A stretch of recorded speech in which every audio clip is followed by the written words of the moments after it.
Waalaikumsalam warahmatullahi wabarakatuh. Alhamdulillah, assalatu wassalamu ala rasulillah wa ala alihi wa sahbihi wa mawala.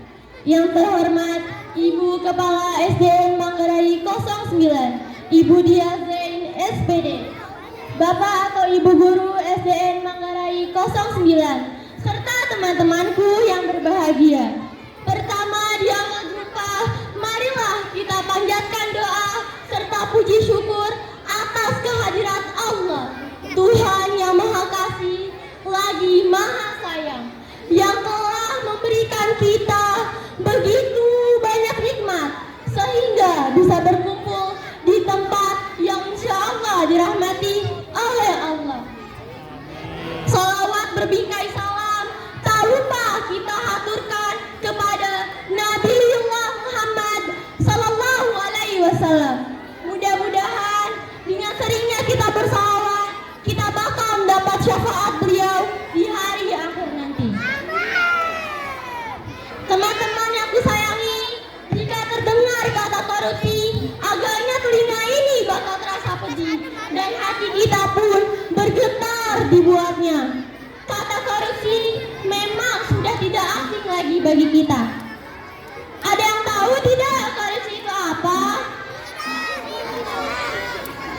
Arti kata korupsi adalah mengambil atau mencuri hak yang bukan miliknya dengan memanfaatkan jabatan dan secara sembunyi-sembunyi.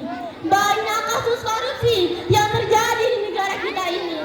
Salah satunya pada saat ini kasus korupsi yang gencar diberitakan di media adalah kasus penggelapan pajak oleh oknum pegawai pajak koruptor yang kita kenal dengan julukan si mafia pajak. Bagaimana tidak, di bumi pertiwi ini setiap tahun selalu saja ada pemberitaan tentang korupsi. Mirisnya, uang yang dikorupsi kebanyakan merupakan dana bansos, dana desa, serta dana lain yang sebenarnya diperuntukkan demi kemaslahatan umat. Kenapa di negara kita ini para koruptor merajalela? Itu karena kurang tegasnya sanksi yang akan diterima. Selain itu, keimanan yang lemah juga menjadi salah satu faktor para koruptor tidak memiliki rasa takut untuk mengambil hak orang lain. Mereka merasa bahwa perbuatannya di dunia tidak akan dipertanggungjawabkan di akhirat kelak. Padahal korupsi merupakan salah satu perbuatan yang dibenci oleh Allah karena berseberangan dengan kejujuran. Salah satu yang harus ditekankan untuk mengatasi hal ini adalah dengan memastikan semua para koruptor ditahan dengan tindakan yang semestinya. Pemerintah juga harus lebih meningkatkan penjagaan agar tidak terjadi praktik-praktik korupsi lagi. Beberapa pelajar seperti kita di sejumlah daerah di negeri kita menyampaikan usul-usul seperti pemiskinan terhadap para koruptor, pemberian KTP khusus koruptor, serta penegasan kembali terhadap para koruptor. Bapak atau Ibu Guru yang saya hormati, secara sekilas kita amat menyadari bahwa korupsi itu bukan saja merugikan diri sendiri, melainkan merugikan orang banyak. Terang saja, dana yang digelapkan oleh para koruptor merupakan hak masyarakat, di mana hak tersebut akan dituntut dan dimintai pertanggungjawabannya di akhirat kelak. Hak adalah sesuatu yang wajib diberikan kepada mereka yang semestinya menerima. Jika tidak disalurkan, berarti kita telah menzalimi mereka. Kenyataannya, pelaku korupsi akan menderita, baik itu di dunia maupun di akhirat. Di dunia, koruptor dicap tercela, pencuri, perampas, dan terhina semasa hidupnya. Sedangkan di akhirat, mereka akan mendapat siksaan yang pedih. Negara kita tidak memerlukan orang yang hanya memiliki kepintaran saja, melainkan orang yang memiliki kejujuran dan jika kepribadian yang besar sehingga tidak mudah terpengaruh orang lain. Seharusnya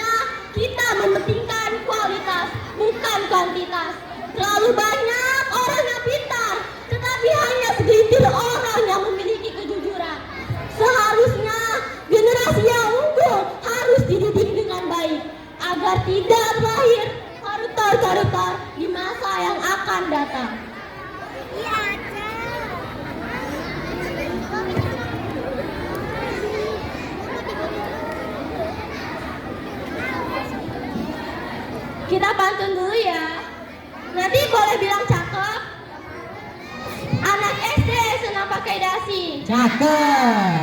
Tapi dasi tak dijual di toko alat berat. Cakep. Jauhilah perbuatan korupsi karena kamu akan rugi dunia akhirat. Sekian pidato yang bisa saya sampaikan hari ini. Kurang lebihnya saya mohon maaf. Wassalamualaikum warahmatullahi wabarakatuh. Udah pada tahu belum lagu Rasa Sayangnya? Gimana nih, Kis? Kita kasih tahu aja yuk. Ayo ikutin kami semua ya.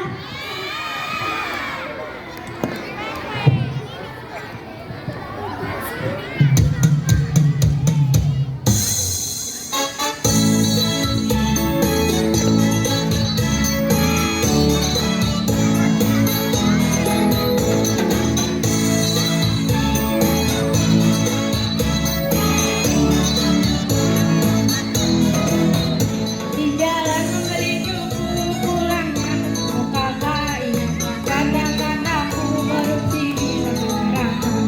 Jalan di sisi pulangnya membeli obat.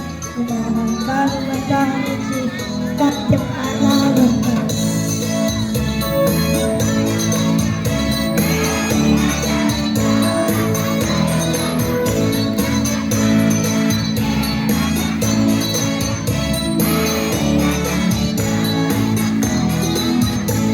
Warung membeli nasi pulangnya mendapat gigi. Daripada kita korupsi mending santai tadi.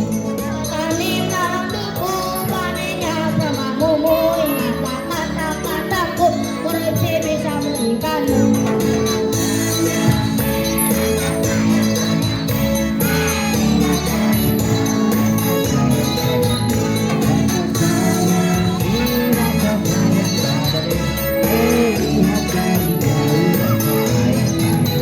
Bersama manusia sampai di sana latihan silat. Barang siapa yang korupsi tidak selamat dunia akhirat. Sekolah bersama sisi, jangan lupa bernegeri sari. Jangan mau korupsi, segera memperbaiki diri.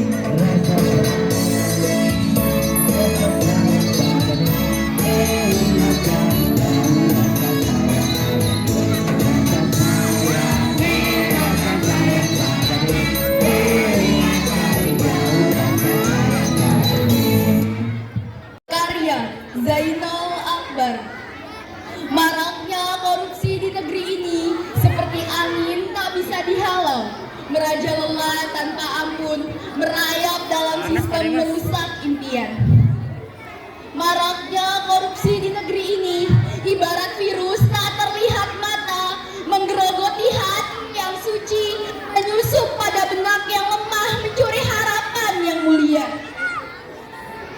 Maraknya korupsi di negeri ini bagai racun mematikan bagi keadilan, menggurita tak terkendali, hening nurani pun tercabik-cabik. Maraknya korupsi di negeri ini seperti benalu menghisap perdu, tumbuh subur merusak tatanan, atau bahkan mati kering diserang keserakahan.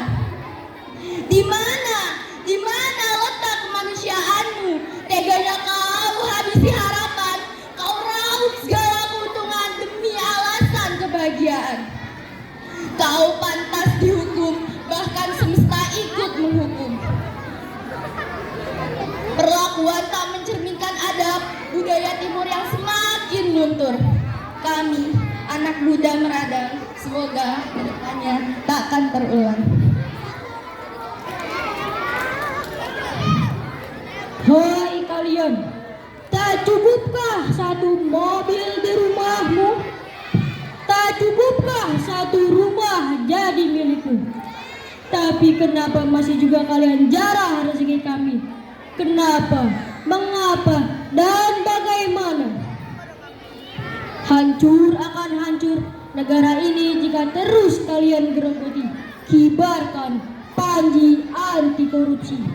Tegakkan hukum di negara tercinta ini. Pakai jiwa kalian di mana hati nurani kalian. Hai kalian, kami hanya berharap kalian segera sadar agar anak cucu kami bisa pintar. untuk melanjutkan cita-cita yang telah menggetar bergelora dalam darah yang tak lagi datar. Kita lahir dari kata yang disepakati, berjuta-juta kata terucap, namun ada satu kata yang disepakati, adalah nilai anti korupsi. Jujur, disiplin, tanggung jawab, adil, berani, peduli, kerja keras, sederhana, dan mandiri. Kita lahir dari kata yang disepakati, berjuta-juta kata terucap, namun ada satu kata yang disepakati, satu padu bangun budaya anti korupsi. Kita lahir dari kata yang disepakati, berjuta-juta kata terucap, namun ada satu kata yang disepakati. Berawal dari seseorang yang ingin cepat kaya. Orang itu bernama Atalia, dan dia pun mengikuti nasihat kawannya untuk melakukan tindakan korupsi. Setelah dia mencobanya, akhirnya dia semakin terjerumus dalam tindakan korupsi. Setelah beberapa bulan dia korupsi, akhirnya ketahuan juga tindakan yang ia lakukan, dan akhirnya dia dilaporkan ke polisi. Lalu kawannya yang menjerumuskan menyogok hakim yang akan menyidangi dia nanti. Akan tetapi usaha kawannya gagal, dan dia pun dihukum penjara selama 20 tahun, dan semua hartanya disita oleh negara. Suatu hari, Karim bertemu dengan Atalia yang sedang melamun, dan mereka berdua sedang asik berbincang-bincang. Bagaimana kabarmu sekarang? Kabarku baik. Terus bagaimana kabar pekerjaanmu sekarang? Baik-baik saja, memang kenapa? Tidak, cuma nanya aja. Oh ya, tadi kenapa kamu melamun? Begini, aku punya banyak utang, terus pengeluaranku juga banyak, cicilan motorku juga belum kubayar. Oh, gak usah khawatir Atalia, kamu kan sudah jadi kepercayaan bos kamu. Kamu mau tahu cara keluar dari masalah ini? Iyalah, emang bagaimana caranya? Pakai jin, tuyul, apa pakai pelet? Ya elah, zaman sekarang masih pakai cara begituan. Terus bagaimana caranya? Korupsi dong. Hah? Masa caranya korupsi? Apa nggak ada cara lain? Ada banyak sih, tapi caranya yang paling mudah ya korupsi. Terus kalau ketahuan masuk penjara bagaimana? Itu kan kalau ketahuan, makanya kita pakai taktik gitu. Sudah hampir seminggu Atalia mencoba cara Karim. Saat ini sudah menjadi orang kepercayaan bosnya. Pada suatu hari, Atalia pun diberi uang oleh bosnya untuk membayar pajak perusahaan milik bosnya. Tapi dia tidak membayarkannya, dan dia pun bermaksud untuk mengambilnya. Lumayan nih, uangnya banyak juga. Daripada nih uang buat bayar pajak, mending buat saya aja dah.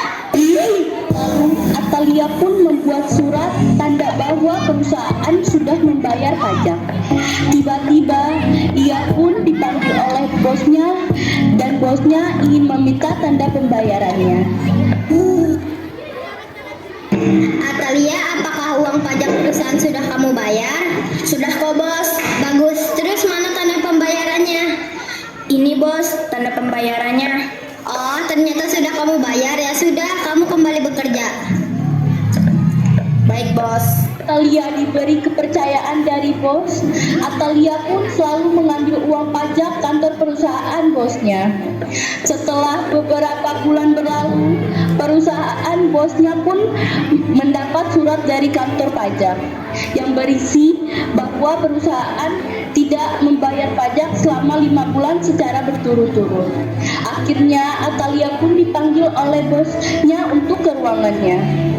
Saya mau tanya sama kamu, uang yang saya berikan untuk bayar pajak perusahaan kamu kemanakan? Sudah saya bayar kok bos. Jangan bohong kamu, kamu sekarang saya pecat dari perusahaan. Tapi kenapa saya dipecat? Kamu cepat pergi dari ruangan ini. Baik bos. Dari kantor, akhirnya ia pun pulang ke rumah. Tiba-tiba ada dua polisi yang berbadan tegak pun datang ke rumah Atalia untuk menangkapnya. Atalia pun membukakan pintu dan ia pun kabur.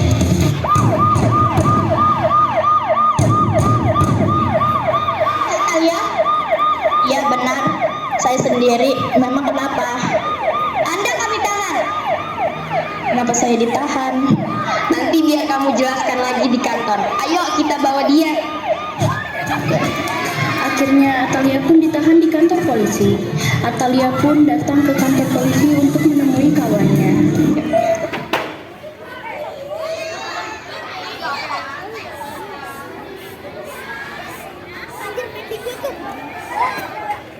Untuk menemui kawannya.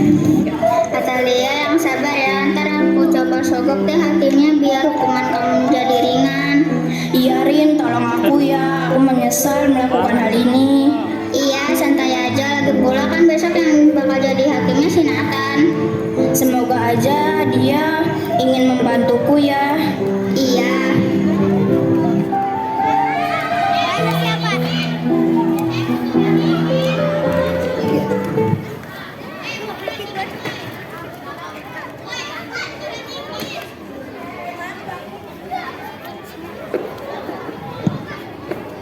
Rin pun menemui Nathan di rumahnya dan dia pun meminta Nathan agar diberi hukuman yang ringan untuk Atalia.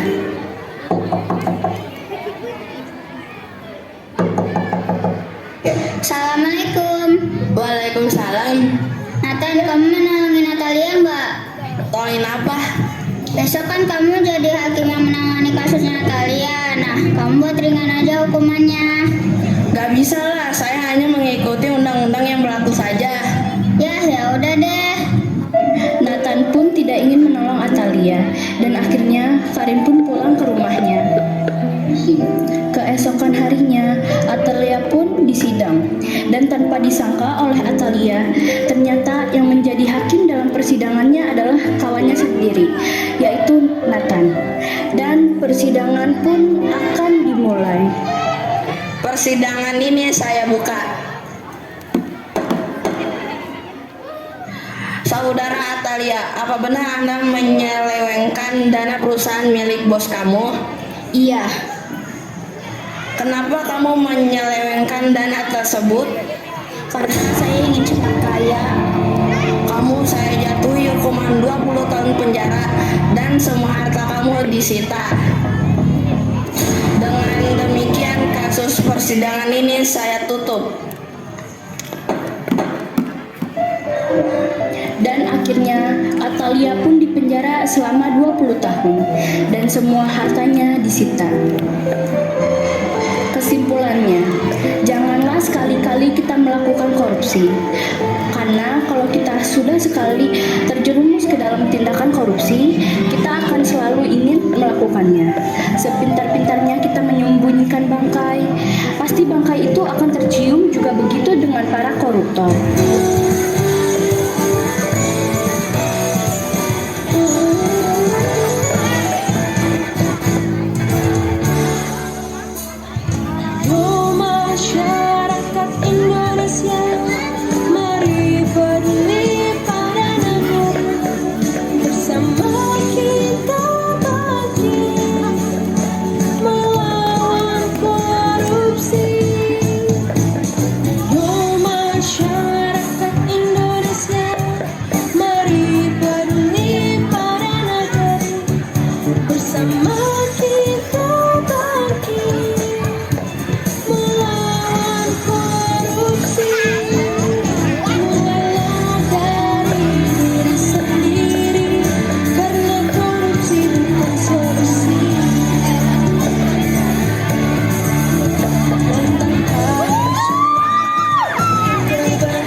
cinta